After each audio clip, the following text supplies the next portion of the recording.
আপনি কেন প্রবাসে গিয়ে কান্না করবেন ভাই? এই জীবনের প্রত্যেকটা সেকেন্ডের অনেক বেশি মূল্য রয়েছে। আপনি প্রবাসে যাচ্ছেন, আপনার পরিবার পরিজন সবাইকে রেখে যাচ্ছেন। আপনার জীবন থেকে যেই সময়গুলো প্রবাসে কাটিয়ে দিবেন, সেই সময়গুলো যদি আপনি কোটি কোটি টাকা ব্যয় করেন তাহলে ফেরত পাবেন না। সো আপনি প্রবাসে যাচ্ছেন কিন্তু সঠিক ওয়েতে সঠিক সিস্টেমে যাচ্ছেন না। আপনি গিয়ে কান্নাকাটি করতেছেন। কারণ কি ভাই? কারণ ছিল আপনার বোঝার ভুল ছিল, আপনার চিন্তার ভুল ছিল। আপনি নিজেকে দক্ষ করে আপনি প্রবাসে যেতে পারেননি। আপনি দালালের প্ররোচনায় পড়ে আপনি প্রবাসে চলে গিয়েছিলেন কোনো কিছু না বুঝে। আমি সবসময় আপনাদের হাতে পায়ে ধরে বলি ভাই দেখুন, যেই কোনো কাজের উপর ভালো করে নিজেকে দক্ষ বানান, দক্ষতা গড়ে তুলুন। কারণ দক্ষতাই অন্যরকম শক্তি দেশে এবং দেশের বাহিরে।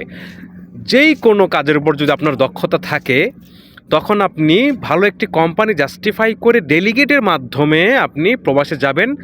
সেই ক্ষেত্রে আপনি আশা করা যায় ভালো থাকবেন, অন্যথায় আপনি বিপদগ্রস্ত হবেন। আর আমি সবসময় বলি যে ভাই, ওয়েল্ডিংয়ের কাজের বিকল্প নাই।